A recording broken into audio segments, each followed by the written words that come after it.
Hello everyone, it's Sam, MK's academic chair. If you are interested in the steps to take for changing your major, double majoring, or minoring, keep watching this video. This year, I just declared my double major in psychology and sociology organizational studies, and I'm also working on a minor in economics, so I thought I would make a video explaining some of the steps I took for this process. This video is based completely off my own research and experience, so remember to talk to your own major advisors if you want more specifics about a certain major. I hope this helps.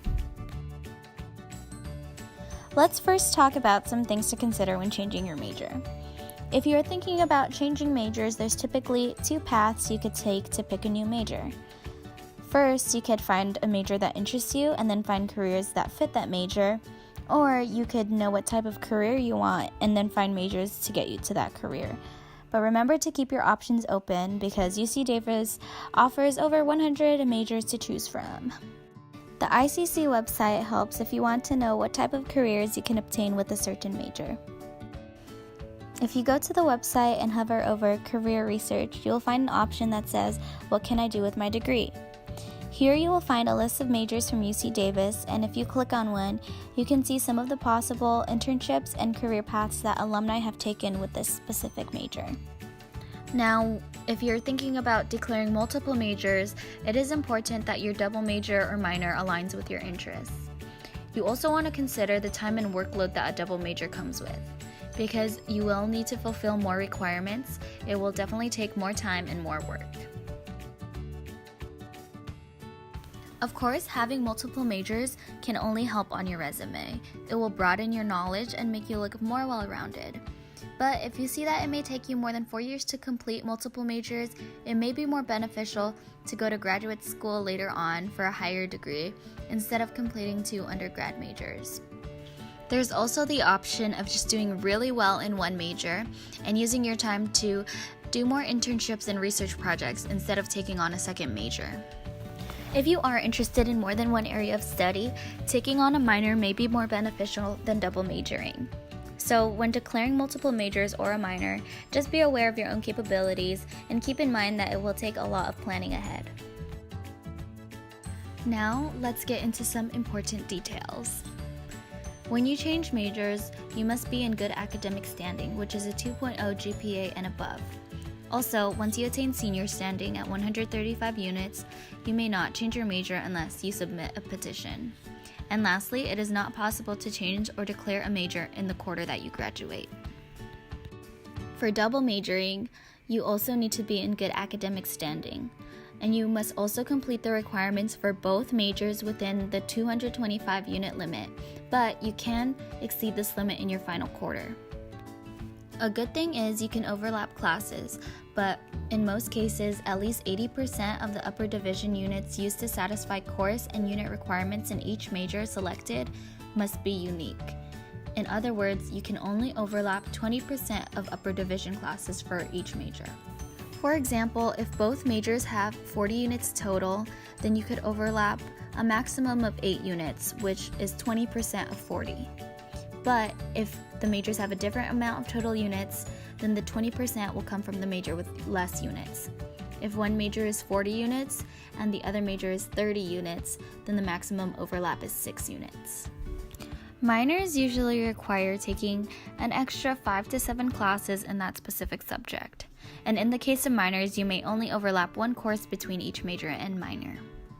So the first important step to take before actually declaring your major change is to do your research. It's important to find things like requirements, total amount of units, and the types of classes you're going to take. So use the general catalog to find these things. You also want to talk to your advisors for help. Peer advisors, major advisors, or even just friends you know who are in that major, so you can get an idea of what it's like to be in that major. This brings me to the next step, which is to talk to your major advisor. If you feel like you found a major or minor that interests you, then you should definitely talk to a major advisor about it. If you are double majoring, you're going to want to talk to advisors for both of the majors. Advisors are a key tool and can help guide you through the whole process. They also know all the requirements you need to fulfill, so it is very important that you talk to them at least once. I suggest that you try talking to different advisors, since each of them have different inputs.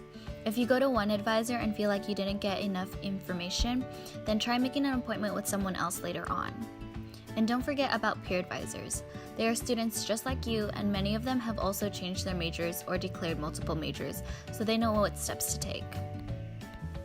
After talking to advisors, you may feel more confident about your interest in a certain major. Most majors usually have entrance requirements before a student can declare that major, and this is typically taking a set of courses with a passing grade. To know your specific requirements, you need to check with your major advisor. I recommend that you start fulfilling some prerequisites or taking some classes for that major before you declare it. This will help you get a better feel of what that major is like, and it can help you decide if you want to continue taking classes for that major.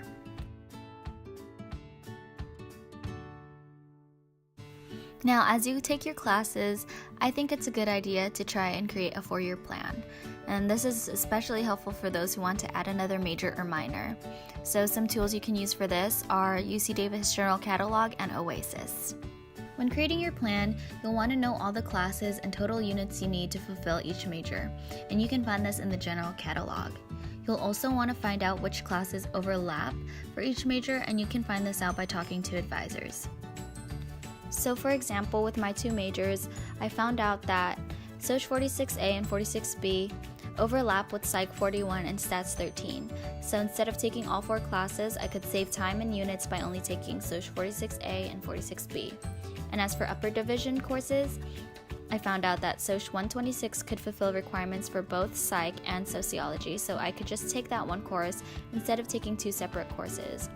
And this was important to find out so that I could minimize the amount of classes I had to take to complete the requirements for each major.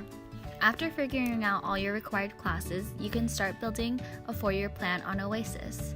So after you go to the website, click on the Forms and Petitions tab and then click on Submit a New Form. Here you can create an academic plan, and then you can add the courses you need and see what your schedule would look like. And you can do this by yourself or with an advisor. Now, if you are 100% ready to declare a new major, the last thing to do is submit a form on Oasis. So if you go back to submit a new form under the Forms and Petitions tab, it'll have whichever form you need. And here we can click on Change of Major or Declare a Minor. And if we click on Change of Major, it will also give us the option to declare multiple majors. So these forms also go over important reminders, such as overlapping course limitations and other requirements. Again, you can always go to your advisors to help when filling out these forms. And once you're done filling one out, all you have to do is wait for approval, or you may be told to meet with an advisor. So here's an example of my form, and this is what it looks like once it gets approved. And as you can see, your advisors may also leave comments reminding you about important limitations and requirements. And that's the end. This is pretty much what I did when I declared my double major. If you have any specific questions, be sure to talk to your major advisors, and I'll leave links down below that cover the information from this video. If you are interested in hearing more about what it is like to double major, feel free to ask me and contact me for an academic one-on-one. I hope this video was helpful. Thank you for watching.